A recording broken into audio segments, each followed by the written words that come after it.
Hello बच्चों, कैसे हाल चाल हैं बेटा। तो आज मैं फिर अपने घर की छत पर आ गया हूँ और मैंने बताया था आपको कि बंद कमरे में वीडियो बनाने में यार कुछ कम मज़ा आ रहा था, क्योंकि मुझे थोड़ा सा नेचर पसंद है, नेचुरल एयर पसंद है और नेचुरल सन पसंद है।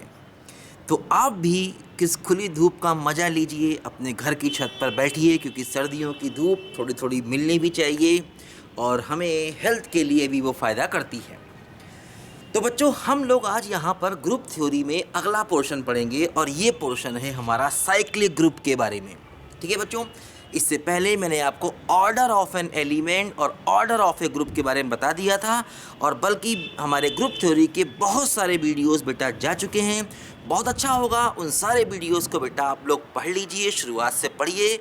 ग्रुप थ्योरी बहुत इंपॉर्टेंट है और आपको बिल्कुल समझ में आएगी, कोई टेंशन मत लेना। और हाँ, याद नहीं करना है, सब कुछ समझ के पढ़ना है, क्योंकि मेरी पढ़ाई बेटा वो नहीं है कि मैं 4 बातें बोर्ड पर लिख के लाऊं, उसे डिक्टेट कर दूं। मुझे मज़ा नहीं आता ऐसी पढ़ाई में जब तक मैं दिमाग में बात को उतार ना दूं। ठीक है बच्चों, हम लोग पढ़ते हैं साइक्लिक ग्रुप। देखो बच्चों, साइक्लिक ग्रुप क्या होता है, ज़रा इसको समझा जाए।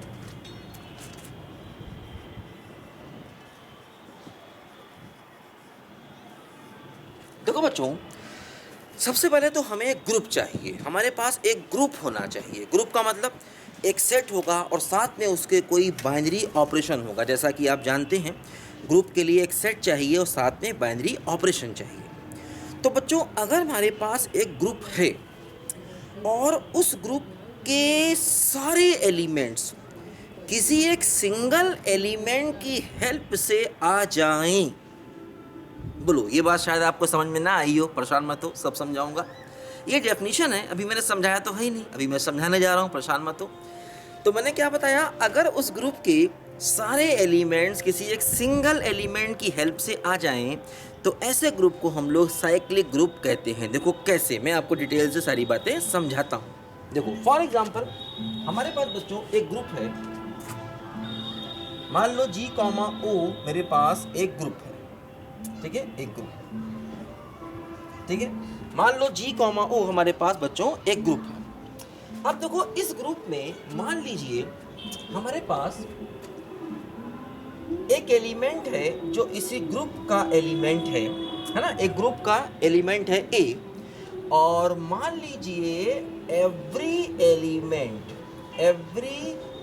एलिमेंट ऑफ ग्रुप G का हर एक एलिमेंट, ठीक है, कैन बी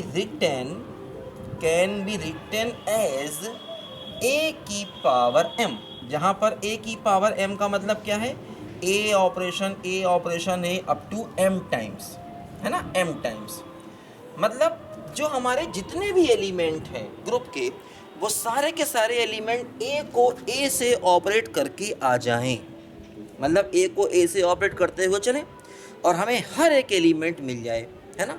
ऑपरेशन जो ग्रुप का ऑपरेशन होगा वो, तो ऐसे ग्रुप को हम लोग साइक्लिक ग्रुप कहते हैं, है ना।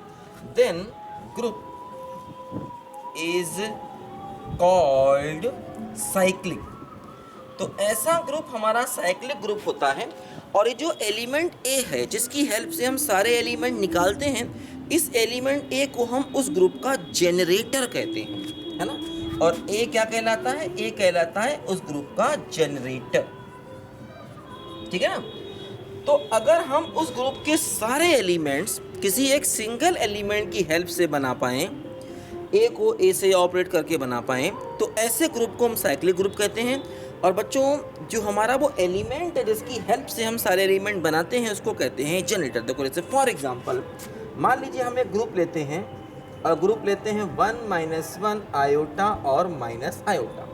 मान लीजिए ये मैंने ग्रुप लिया और ऑपरेशन लिया मैंने मल्टीप्लाई का। तो बच्चों, सबसे पहले ध्यान देना कि ये सेट इस ऑपरेशन के साथ में ग्रुप है। ये बात ध्यान दो, ये बात मैंने बताई भी आपको थी। ग्रुप के स्टार्टिंग के लेक्चर आप देखिए बच्चों, स्टार्टिंग से पढ़िए। अगर आपने स्टार्टिंग से नहीं पढ़ा है बेटा, तो स्टार्टिंग से पढ़ना शुरू करिए।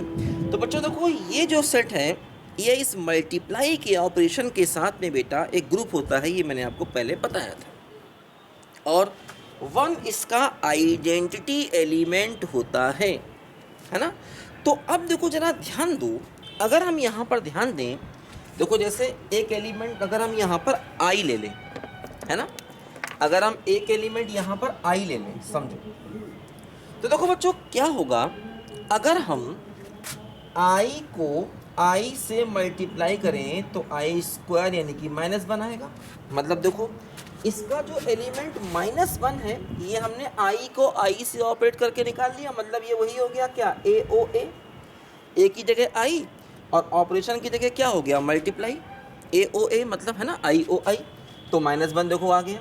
अच्छा अगर हम आई को आई से 3 बार मल्टीप्लाई करेंगे तो आई की पावर 3 होगा, और आई की पावर 3 की वैल्यू बच्चों क्या होगी, आई इंटू आई स्क्वायर, यानी आई इंटू -1 दैट मीन्स -i। तो देखो वैल्यू -i हो गई, मतलब हमने -i को भी देखो इससे निकाल लिया, कैसे, ए ऑपरेशन ए को 3 बार ऑपरेट किया, देखो हमें -i भी मिल गया, बात समझे। अच्छा और सोचो अगर हम i को 4 बार मल्टीप्लाई करें, मतलब तो i की पावर 4 और i की पावर 4 कितना होगा, 1 होगा, बोलो भाई, i की पावर 4, i मतलब i स्क्वायर की पावर 2, i क्या होता बोलो, i होता √-1, तो i स्क्वायर क्या हो जाएगा, -1, तो ये -1 की पावर 2 मतलब +1 देखो आ गया।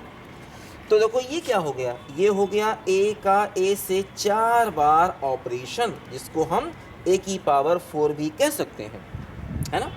तो देखो i खुद तो है क्योंकि i की पावर 1, तो वो तो i ही हो गया, है ना, मतलब आप i की पावर 1 खुद तो i हो गया, i का मतलब एज इट इज खुद एलिमेंट वो हो गया वो, है ना, उसको किसी से ऑपरेट नहीं करना पड़ा, वो तो खुद ही i है। अच्छा i को 2 बार किया तो हमको मिल गया है -1, i को 3 बार किया तो मिल गया हमको -i, i को 4 बार किया मिल गया 1।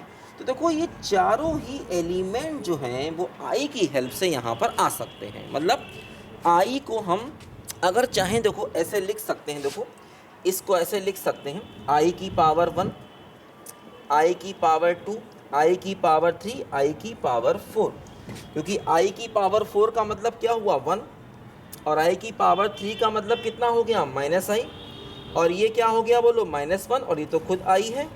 तो मतलब ये जो सेट हमारा है इसको हम ऐसे i की पावर्स में भी लिख सकते हैं, तो i क्या हो गया, इसका जनरेटर हो गया, जनरेटर, है ना, मतलब हम अपने सेट को a की पावर्स में भी लिख सकते हैं, है ना, i की पावर्स में हम अपने सेट को देखो बच्चों लिख सकते हैं। तो i हमारा क्या हो गया, इस साइक्लिक ग्रुप का जनरेटर हो गया, जनरेटर, ठीक है ना, क्योंकि हम सारे के सारे एलिमेंट i को i से ऑपरेट करके निकाल सकते हैं, है ना, ऑपरेशन कितनी बार भी कर सकते हैं, क्योंकि a की पावर m का मतलब a को a से m टाइम ऑपरेट करें और हमें सारे एलिमेंट्स मिल जाए, ठीक है ना। अच्छा देखो ये जो ग्रुप है इसमें 4 एलिमेंट्स हैं, ये एक फाइनाइट ग्रुप है, मैंने बताया था, अगर ग्रुप फाइनाइट है तो उसके नंबर ऑफ एलिमेंट्स को ही ग्रुप का ऑर्डर कहा जाता है। तो इस ग्रुप का ऑर्डर कितना है, 4 है, इस ग्रुप का ऑर्डर कितना है, 4। अच्छा एक बात और समझो, ऑर्डर ऑफ एन एलिमेंट क्या होता है, मैंने बताया था कि अगर a की पावर n बराबर e हो जाए, a की पावर n का मतलब a को a से n बार ऑपरेट करें। देखो बेटा ये सब बातें मैं बता चुका हूँ पिछले वीडियोस में, अगर आपने पिछले वीडियोस नहीं पढ़े हैं तो ज़रूर सारे वीडियोस पढ़िए, ये सब बातें बेटा मैं समझा चुका हूँ आपको। तो इसको हम कहते हैं a का ऑर्डर। तो देखो जैसे यहाँ पर आइडेंटिटी एलिमेंट क्या है, 1, तो i की पावर 4 करने से हमको 1 मिला, तो इसका मतलब i का ऑर्डर कितना है, 4। बस समझे, i क्या है, जनरेटर है, और उसका खुद का ऑर्डर कितना है, 4 है, क्योंकि i को 4 टाइम मल्टीप्लाई करने से हमें आइडेंटिटी मिल रहा है। किसी भी एलिमेंट को उससे जैसे a की पावर n बराबर e अगर मिलता है तो n को हम बोलते हैं उस एलिमेंट का ऑर्डर। तो यहाँ पर हमारा आयोटा जो है ना, जो कि जनरेटर है, उसका ऑर्डर 4 है, क्योंकि उसको 4 बार ऑपरेट करने से आइडेंटिटी मिला है। तो बच्चों ये एक रूल भी होता है, ये एक साइक्लिक ग्रुप की प्रॉपर्टी भी होती है कि अगर हमारा ग्रुप फाइनाइट है तो उसका जो ऑर्डर होगा वो ऑर्डर उसके जनरेटर के ऑर्डर के ही बराबर होगा। ये ग्रुप की एक प्रॉपर्टी है। लिखो जरा बच्चों इसको ध्यान से, पहले इसको समझो पहले ध्यान से बच्चों जरा।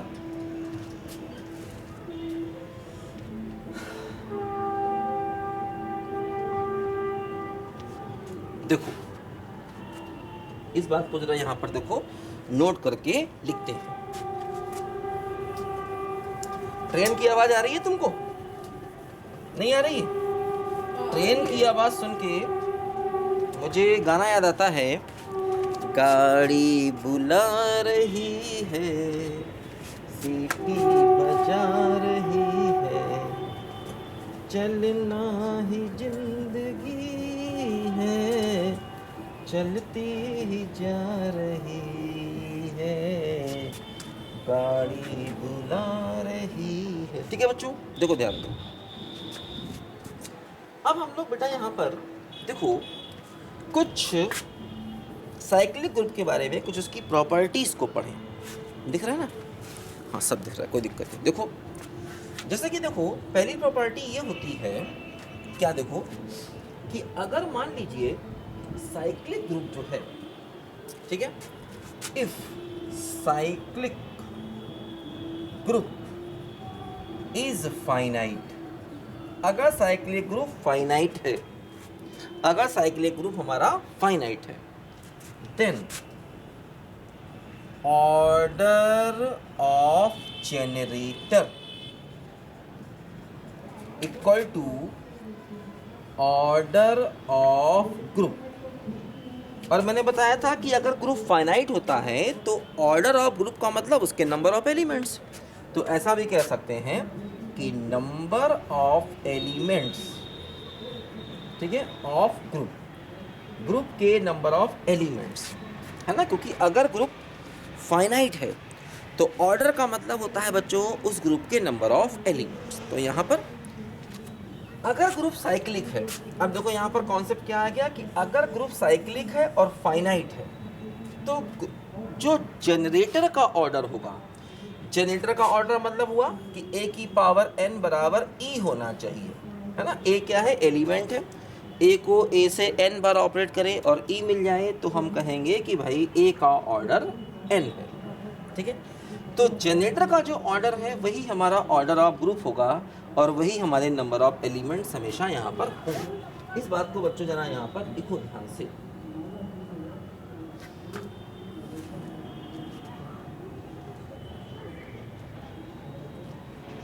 ठीक है बच्चों, लिखा भाई?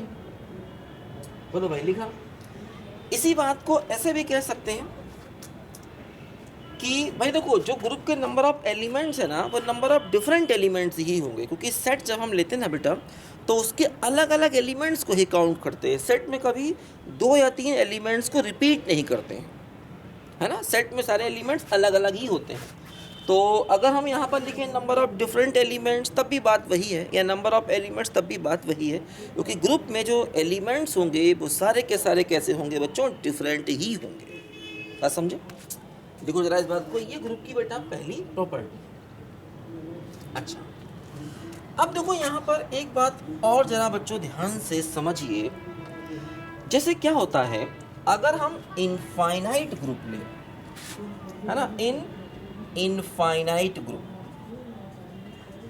इनफाइनाइट साइक्लिक ग्रुप, देखो अगर हम साइक्लिक ग्रुप ले और वो इनफाइनाइट हो तो यहाँ पर थोड़ा सा हमें अलग हटकर सोचना होता है। इनफाइनाइट साइक्लिक ग्रुप में अभी तक हमने जो लिया वो फाइनाइट था, फाइनाइट में कोई दिक्कत नहीं आती। देखो इनफाइनाइट में क्या दिक्कत आती है बच्चों? वहाँ पर जो हमारा ग्रुप होता है ना, अगर ग्रुप साइक्लिक है तो, है ना, अगर ग्रुप साइक्लिक है तो वो जो ग्रुप होता है वो हमेशा इस फॉर्म का होगा, a की पावर 0 जिसको e कहेंगे, फिर a की पावर 1 होगा, a की पावर 2 होगा, और फिर a की पावर -1 होगा, a की पावर -2 होगा, एंड सो ऑन। a की पावर -1 का मतलब क्या हुआ? ये हुआ इन्वर्स ऑफ a। ये क्या होगा बोलो? Inverse of a। जैसे कि a की पावर -2 है, इसका मतलब a की पावर -1 का होल स्क्वायर, और इसका मतलब हुआ a की पावर -1 ओ a की पावर -1, है ना। जैसे कि देखो a की पावर 2 का मतलब क्या हुआ? ये हुआ a o a। a की पावर 3 क्या हुआ? ये हुआ a o a o a, है ना। इसी प्रकार अगर हम a की पावर -3 लें तो ये क्या होगा? ये होगा a की पावर -1, है ना। तो यहाँ पर जरा ध्यान दो बच्चों, इनफाइनाइट साइक्लिक ग्रुप में, है ना, थोड़ा सा हमें इन बातों का ध्यान रखना होगा। वो हमेशा इस प्रकार का होगा, है ना, वो हमेशा इस प्रकार का होगा। देखो जैसे मैं अब तुमको यहाँ पर एग्जांपल देता हूँ, है ना। इसमें ए को हम बोलेंगे जनरेटर। देखो जैसे क्या होता है, मैं तुम्हें एग्जांपल देता हूँ। जैसे कि मान लो अगर हम लोग थोड़ा सा इसको अच्छे से पकड़ के मिटाना होता है, थोड़ा सा वीक है ये स्टैंड, गिर सकता है कभी भी, ध्यान रखना होता है, ठीक है। देखो जैसे कि मान लो अगर हम इंटीजर्स का सेट लें बच्चों, अगर हम इंटीजर्स का सेट लें तो 0 1 2 3 -1 -2 एंड सो ऑन, और ऑपरेशन ले लें प्लस का, तो ये ग्रुप होता है। इंटीजर्स का सेट प्लस ऑपरेशन के साथ में ग्रुप होता है। देखो अब इसमें जो हमारा 1 है ना, 1 ये इसका जनरेटर है, ये इसका जनरेटर है 1। देखो क्यों? क्योंकि देखो अगर हम 1 को 1 से ऑपरेट करेंगे तो 2 मिलेगा, मतलब ये वही ए ओ ए हो गया। अगर हम 1 को 1 से 3 बार ऑपरेट करेंगे तो 3 मिलेगा, मतलब ए ओ ए। इसी को ऐसे कह सकते हैं ना, ए ओ ए, है ना। ए मतलब वो जनरेटर और ओ मतलब ऑपरेशन, दैट मीन्स प्लस। ठीक ना, दिख रहा है कि नहीं? बोलो सब क्लियर दिख रहा है कि नहीं? हाँ दिख रहा है यार, मुझे धूप का रिफ्लेक्शन पड़ रहा है ना, तो मुझे नहीं कैमरे में साफ दिख रहा है, लेकिन तुम्हें मस्त दिख रहा है, कोई टेंशन नहीं पालना।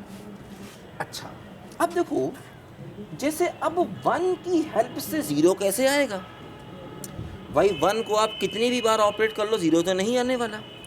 तो यहाँ पर देखो हम इस कॉन्सेप्ट का यूज़ करते हैं कि उसको हम 0 टाइम्स, मतलब आप ऐसे समझिए कि अगर हम 1 की पावर 0, मतलब अगर हम 1 को, है ना, अगर हम यहाँ पर देखो इसका जो आइडेंटिटी होता है पॉजिटिव का वो 0 होता है, तो ई की जगह 0 हो गया, ये हमारा ई हो गया, है ना, ये हमारा ई हो गया। तो ऐसा माना जाएगा कि अगर हम 1 को 0 टाइम्स ऑपरेट करें, है ना, तो हमें ई मिलेगा, है ना। अगर हम 1 को 0 टाइम्स ऑपरेट करें तो हमको ई मिलेगा, ऐसा यहाँ पर माना जाएगा, है ना। तो मतलब जो 0 है ना, ये 1 को 0 टाइम्स ऑपरेट करने से मिलेगा। अच्छा देखो -1 का मतलब क्या हुआ? ए की पावर -1 मतलब ए का इन्वर्स। तो -1 क्या हो गया? -1 भी देखो 1 की हेल्प से नहीं मिल सकता। अगर आप -1 को 1 की हेल्प से निकालना चाहेंगे तो आप नहीं निकाल सकते कभी भी भाई। 1 को कितनी बार भी जोड़ लीजिए -1 थोड़ी आएगा, क्योंकि ऑपरेशन यहाँ पर आप प्लस का ले रहे हैं। तो मतलब ये -1 जो है ये वाला केस हो गया कि भाई ए का इन्वर्स लेना है। हाँ अब इसे -2 लेना है तो ये ले सकते हैं -1 और प्लस ऑफ -1, मतलब ये देखो ये वाला केस हो गया, ये वाला कि इन्वर्स को इन्वर्स से ऑपरेट करेंगे तो ए की पावर -2 मतलब ये एलिमेंट मिलेगा। इसी प्रकार -3 चाहिए तो -1 को 3 बार प्लस कर दो। तो ये थोड़ा सा एजम्पशन यहाँ मानना पड़ता है अगर हमारा इनफाइनाइट साइक्लिक ग्रुप है तो। इसीलिए इनफाइनाइट साइक्लिक ग्रुप में देखो ये जो हमारा एडिशन वाला ऑपरेशन है ना, एडिशन वाला ऑपरेशन, अच्छा इसी प्रकार अगर हम मल्टीप्लिकेशन वाला ऑपरेशन लें, है ना, तो वहाँ पर भी थोड़ा सा, मतलब इसको देखो हम ऐसे कहते हैं कि इनफाइनाइट साइक्लिक ग्रुप में, मान लीजिए इनफाइनाइट साइक्लिक ग्रुप है और ऑपरेशन प्लस का है, तो कहते हैं कि every element can be found by x equal to K into A, है ना। मतलब कह रहे हैं कि हर एक एलिमेंट जो है वो a में k का मल्टीप्लाई करके मिल जाना चाहिए। a क्या है? a हमारा क्या है बोलो? जनरेटर है। a हमारा क्या है बोलो? a हमारा है जनरेटर, ठीक है। हवा थोड़ी तेज चल रही है तो बोर्ड को कई बार पकड़ना पड़ता है, ठीक है। तो ए क्या है? जनरेटर, और के क्या है? कोई भी इंटीजर, है ना। और के क्या है बोलो? Any integer. तो देखो जैसे जनरेटर क्या है? 1 में हम, है ना, 1 में हम 1 का मल्टीप्लाई करेंगे तो 1 मिलेगा, 1 में 2 का मल्टीप्लाई करेंगे 2 मिलेगा, 1 में 3 का मल्टीप्लाई करेंगे 3 मिलेगा, 1 में 0 का मल्टीप्लाई करेंगे 0 मिलेगा, 1 में -1 का मल्टीप्लाई करेंगे -1 मिलेगा। तो मतलब एडिशन वाले ऑपरेशन में अगर इनफाइनाइट साइक्लिक ग्रुप है तो हम कह सकते हैं कि हर एक एलिमेंट इस मेथड से आना चाहिए, मतलब ए में किसी नंबर से मल्टीप्लाई करके वो एलिमेंट हमें मिल जाना चाहिए। है ना। तो ऐसा यहाँ पर हम कह सकते हैं किसमें, एडिशन वाले ऑपरेशन के केस में। और अगर ग्रुप इनफाइनाइट है और साइक्लिक भी है तो, मतलब अगर साइक्लिक ग्रुप है और वो इनफाइनाइट है तो हम कहते हैं कि हर एक एलिमेंट जनरेटर की हेल्प से आएगा, और ए होगा जनरेटर और के क्या होगा हमारा कोई भी इंटीजर, है ना। इंटीजर तो पॉजिटिव नेगेटिव जीरो कुछ भी हो सकता है। देखो जरा बच्चों ध्यान से पहले इसको,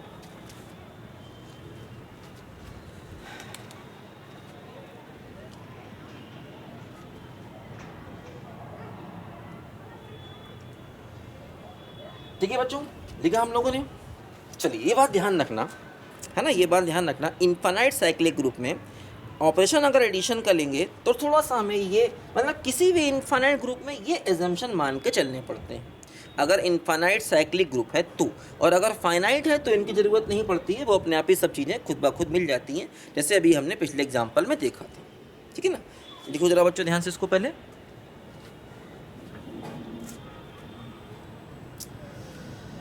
गाड़ी बुला रही है, सीटी बजा रही है, चलना ही जिंदगी है, चलती ही जा रही है, गाड़ी बुला रही है, सीटी बजा रही है।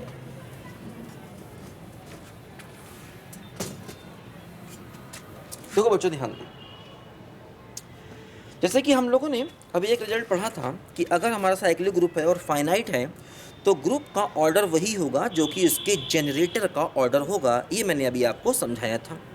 अच्छा, एक कॉन्सेप्ट और समझिए, एक कॉन्सेप्ट और समझिए यहाँ पर, इन साइक्लिक ग्रुप, है ना, इन साइक्लिक ग्रुप, ठीक है, if A is generator then A inverse also generator, है ना। मतलब अगर हम ग्रुप को A की हेल्प से निकाल पा रहे हैं तो ग्रुप को हम A इनवर्स की हेल्प से भी निकाल लेंगे। मतलब अगर A जो है ग्रुप का जनरेटर है तो A का इनवर्स भी हमारे ग्रुप का जनरेटर होगा अगर ग्रुप साइक्लिक है तो, है ना। देखो जैसे मान लो अगर हम ये ग्रुप लेते हैं, हमने ग्रुप लिया 1 ओमेगा और ओमेगा स्क्वायर और मल्टीप्लाई का ऑपरेशन लिया मान लो, है ना।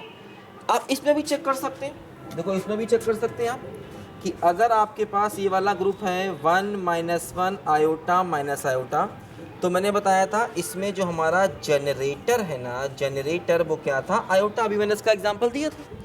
तो देखो अगर हम जनरेटर को माइनस आयोटा लें, है ना, तो भी चलेगा, क्योंकि देखो मल्टीप्लाई के ऑपरेशन में आयोटा का इन्वर्स क्या होगा, आयोटा का इन्वर्स क्या होगा, 1/आयोटा। भाई मल्टीप्लाई के ऑपरेशन में आयोटा का इन्वर्स क्या होगा, 1/आयोटा, क्योंकि आइडेंटिटी इसकी 1 है, बात समझे ना। तो 1/आयोटा कैसे लिख सकते हैं, माइनस आयोटा से मल्टीप्लाई माइनस आयोटा से डिवाइड। तो देखो ऊपर हो गया माइनस आयोटा, नीचे हो गया माइनस का आयोटा स्क्वायर, आयोटा स्क्वायर -1 तो नीचे +1 हो जाएगा, तो ये माइनस आयोटा और -1 इंटू -1 +1 हो जाएगा, तो ये माइनस आयोटा बच जाएगा। देखो तो आयोटा का जनरेटर मल्टीप्लाई के ऑपरेशन में माइनस आयोटा हो जाएगा। तो इसलिए अगर इसका जनरेटर आयोटा है तो इसका जनरेटर माइनस आयोटा भी होगा, क्योंकि आयोटा का इन्वर्स माइनस आयोटा है with respect to multiply operation. तो कैसे, अगर हम माइनस आयोटा को 2 बार मल्टीप्लाई करेंगे तो क्या मिल जाएगा, -1 मिल जाएगा। सोचो अगर हम, मतलब वही है ना, अगर हम माइनस आयोटा को 3 बार मल्टीप्लाई करेंगे तो minus iota minus iota minus iota, तो ये क्या हो जाएगा, आयोटा है -1 इंटू माइनस आयोटा, तो आयोटा बन जाएगा। देखो -1 भी मिल गया और आयोटा भी हमको मिल गया। इस तरीके से हमको सारे एलिमेंट मिल जाएंगे। अगर हम माइनस आयोटा की पावर 4 लेंगे तो वैल्यू 1 हो जाएगी, और माइनस आयोटा तो खुद यह है ही, तो मतलब माइनस आयोटा की हेल्प से भी आप सारे एलिमेंट निकाल सकते हैं, क्योंकि अगर इसका जनरेटर आयोटा है तो इसका जनरेटर माइनस आयोटा भी होगा, क्योंकि ये ग्रुप कैसा है, साइक्लिक है। साइक्लिक ग्रुप में साइक्लिक ग्रुप में अगर ए जनरेटर है तो -a भी उसका जनरेटर, ए अगर जनरेटर है तो ए का इन्वर्स भी उसका जनरेटर होगा। कई बार फ्लो में कुछ बोलो कुछ निकल जाता है, ऐसा होता है, सबके साथ होता है बेटा, पढ़ाने में इतना मशगूल हो जाते हैं, क्या करें। ठीक है, तो बात तो करेक्ट करना पड़ता है। ठीक है, अच्छा देखो जैसे ये हम ले लें, अब इसमें समझो आप क्या है, देखो जैसे ओमेगा की पावर 1 मतलब ओमेगा ही हो गया, ओमेगा की पावर 2 यानी ओमेगा इंटू ओमेगा, वही मतलब ए ओ ए क्या है एलिमेंट, ऑपरेशन क्या है मल्टीप्लाई, ए ओ ए, तो क्या हो गया ओमेगा स्क्वायर मिल गया। देखो अगर हम ओमेगा क्यूब लें तो ओमेगा इंटू ओमेगा, तो ये वैल्यू कितनी होती है 1, ये वही हो गया क्या ए ऑपरेशन है। तो मतलब अगर हम ए को ओमेगा को ए माने, ए मतलब इसका जनरेटर माने, अगर हम ओमेगा को जनरेटर माने तो ओमेगा की हेल्प से सारे एलिमेंट मिल रहे हैं। ओमेगा तो खुद अपने बराबर हो ही गया, मतलब ओमेगा की पावर 1 मतलब ओमेगा हो गया, और ओमेगा की पावर 2 मतलब ओमेगा स्क्वायर हो गया, देखो ये मिल गया, और ओमेगा की पावर 3 मतलब क्या हो गया 1 हो गया, देखो ये भी मिल गया। और देखो ओमेगा का ऑर्डर कितना है, क्योंकि ओमेगा की पावर 3 1 मतलब आइडेंटिटी, जब ए की पावर n जो है वो आइडेंटिटी के बराबर होता है तभी तो उसका n ऑर्डर होता है ना। तो ओमेगा एक एलिमेंट है, उसका ऑर्डर कितना है 3, तो देखो जितना उसका ऑर्डर है उतने ही इसमें एलिमेंट है, क्योंकि ओमेगा यहाँ पर क्या है जनरेटर, और जनरेटर का ऑर्डर कितना है 3, क्योंकि ओमेगा की पावर 3 करने से 1 आता है, क्योंकि ए की पावर n करने से अगर e आता है तो n उसका ऑर्डर होता है एलिमेंट का, तो ओमेगा की पावर 3 करने से आइडेंटिटी आया है, तो 3 क्या हुआ ओमेगा का ऑर्डर हुआ, और जो ओमेगा का ऑर्डर है वही इस ग्रुप के नंबर ऑफ एलिमेंट्स हैं, मतलब वही ग्रुप का ऑर्डर है। मैंने बताया था कि ग्रुप का जो ऑर्डर होगा, अगर ग्रुप फाइनाइट है और साइक्लिक है तो ये ग्रुप फाइनाइट भी है क्योंकि इसके नंबर ऑफ एलिमेंट लिमिटेड है, फाइनाइट का मतलब नंबर ऑफ एलिमेंट लिमिटेड, और ये साइक्लिक भी है। तो ऐसे केस में जो उसके जनरेटर का ऑर्डर होगा, मतलब जो ओमेगा का ऑर्डर होगा, उतने ही नंबर ऑफ एलिमेंट्स इस ग्रुप में होंगे, देखो हैं 3, बस समझे। अच्छा अब देखो ओमेगा का इन्वर्स क्या होगा, ओमेगा का इन्वर्स होगा 1/ओमेगा, इसको ओमेगा स्क्वायर से मल्टीप्लाई ओमेगा स्क्वायर डिवाइड करो, तो नीचे क्या हो गया ओमेगा क्यूब, तो omega square by omega cube जो 1 हो गया, तो क्या बच गया ओमेगा स्क्वायर, तो ओमेगा का इन्वर्स क्या हो गया ओमेगा स्क्वायर। तो देखो अगर ओमेगा इसका जनरेटर है तो ओमेगा स्क्वायर भी इसका जनरेटर होगा, मतलब सारे एलिमेंट्स हम ओमेगा स्क्वायर से भी हमेशा निकाल सकते हैं, इस बात को हमेशा ध्यान रखो। ठीक है, अगर ए उसका जनरेटर है तो ए इन्वर्स हमेशा उसका जनरेटर भी होगा। इसको लिखो जरा बच्चों ध्यान से।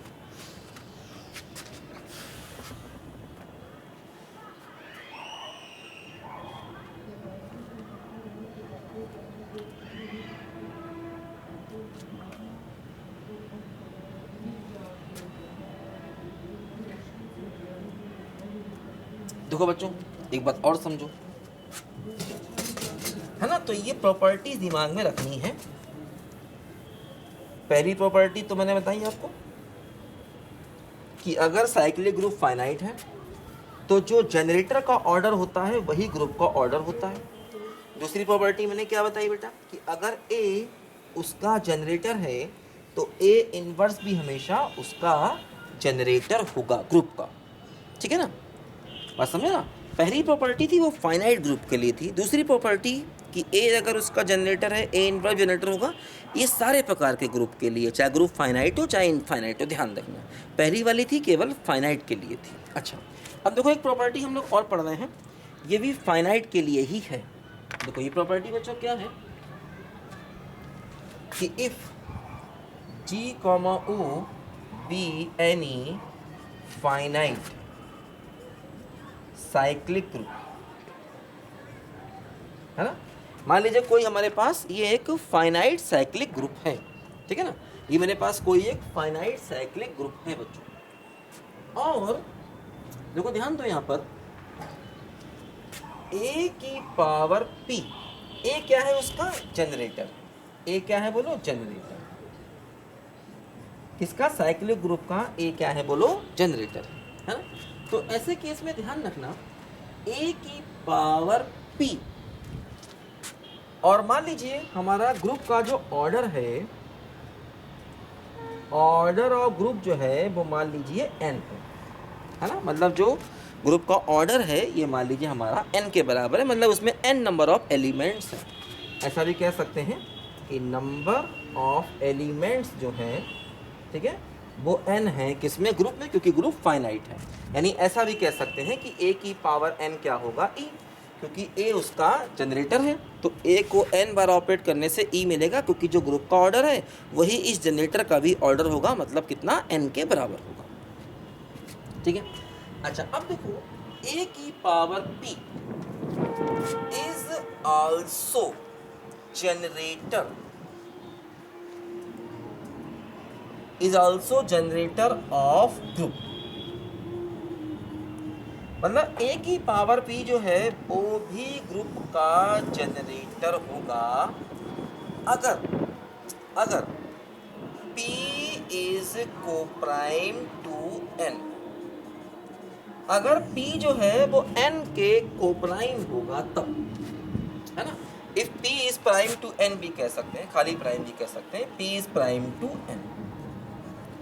मतलब p is prime to n का मतलब p और n में 1 के अलावा और कोई कॉमन फैक्टर नहीं होने चाहिए। जैसे मान लो 3 और 5 है, 3 5 आपस में एक दूसरे के प्राइम है, को प्राइम भी कह सकते हैं या प्राइम भी कह सकते हैं, क्योंकि उसमें कोई भी कॉमन फैक्टर नहीं है। जैसे कि मान लो हमने 6 और 9 लिया, 6 और 9 आपस में को प्राइम नहीं है, क्योंकि उनमें 2 कॉमन फैक्टर है। 1 के अलावा कोई कॉमन फैक्टर नहीं होना चाहिए, है ना। जैसे कि मान लो अगर मैं लेता हूँ 4 और 9, तो देखो ये आपस में को प्राइम है, क्योंकि 4 और 9 में कोई भी कॉमन फैक्टर नहीं है एक्सेप्ट 1, 1 के अलावा कोई कॉमन फैक्टर नहीं है ना। जैसे 4 किस किस से डिवाइड होता है, 1 से, 2 से, 4 से। ये 4 के फैक्टर्स हो गए, फैक्टर का मतलब जिससे वो डिवाइड होता है। 9 के फैक्टर क्या हो गए, 1 3 9, तो देखो दोनों में 1 के अलावा कोई कॉमन फैक्टर नहीं है, तो ये आपस में को प्राइम होगा, है ना। तो a की पावर p को भी हम ग्रुप का जनरेटर कहेंगे अगर p जो है वो n के को प्राइम होगा तब, है ना। इस बात को जरा बच्चों नोट करो और ध्यान रखना, p n से छोटा भी होना चाहिए, p को n से छोटा भी होना चाहिए। तो हम अपने p को, है ना, अपने p को, a की पावर p को भी उस ग्रुप का जनरेटर कह सकते हैं। बस समझे, हम उसको जनरेटर कह सकते हैं, ठीक है ना। ये बात भी देखो यहाँ पर एक इम्पॉर्टेंट है, इसको ध्यान रखो। ये भी ग्रुप की प्रॉपर्टीज़ हैं, इन सब प्रॉपर्टीज़ पर बेस्ड बहुत सारे क्वेश्चन अक्सर हमसे पूछ लिए जाते हैं, ठीक है। और ज़रूरत पड़ने पर अभी मैं इन प्रॉपर्टीज़ को प्रूव भी करूँगा। अभी मैं सारा एक साथ बता रहा हूँ, फिर मैं आपको ज़रूरत पड़ने पर जो भी इंपॉर्टेंट प्रॉपर्टी इसमें होंगी ना, उनको मैं प्रूव भी करूँगा। परेशान मत होना, टेंशन नहीं पालना, क्योंकि ये प्रॉपर्टी दिमाग में रखना बहुत ज़रूरी है ना, क्योंकि ये सब ऑब्जेक्टिव क्वेश्चन इन्हीं प्रॉपर्टी से एक्चुअली बन जाते हैं, ठीक है ना। चलो लिखो ध्यान से बच्चों पहले इसको।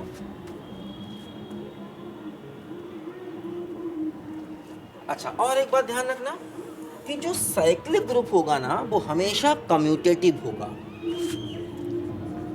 Every cyclic group is abelian या कम्यूटेटिव, बात है की, है ना। मतलब साइक्लिक ग्रुप में हमेशा ये प्रॉपर्टी फॉलो करेगी, हमेशा। अगर ग्रुप साइक्लिक है तो उसमें हमेशा ही ये प्रॉपर्टी फॉलो करेगी। तो every cyclic group is abelian, इस बात को बेटा हमेशा यहाँ पर ध्यान रखना है, ठीक है ना। अच्छा, और देखो एक इम्पॉर्टेंट चीज़, ये हम लोगों ने आइसोमॉर्फिज्म में भी पढ़ी थी, खैर आइसोमॉर्फिज्म में भी हमने ये बात पढ़ी थी, इसको भी जरा लिख लेते हैं। देखो ये सब साइक्लिक ग्रुप की प्रॉपर्टीज़ हैं, इनको आप लिख लें अच्छे से और इनको हमेशा दिमाग में रखिए।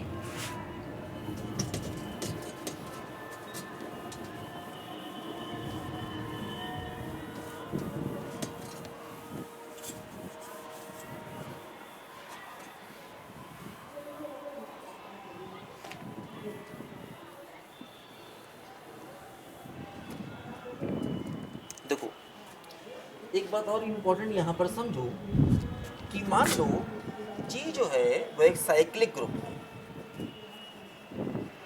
है ना। ले मान लिया जी एक साइक्लिक ग्रुप है, ठीक है। जी हमारे पास एक साइक्लिक ग्रुप है, ठीक है।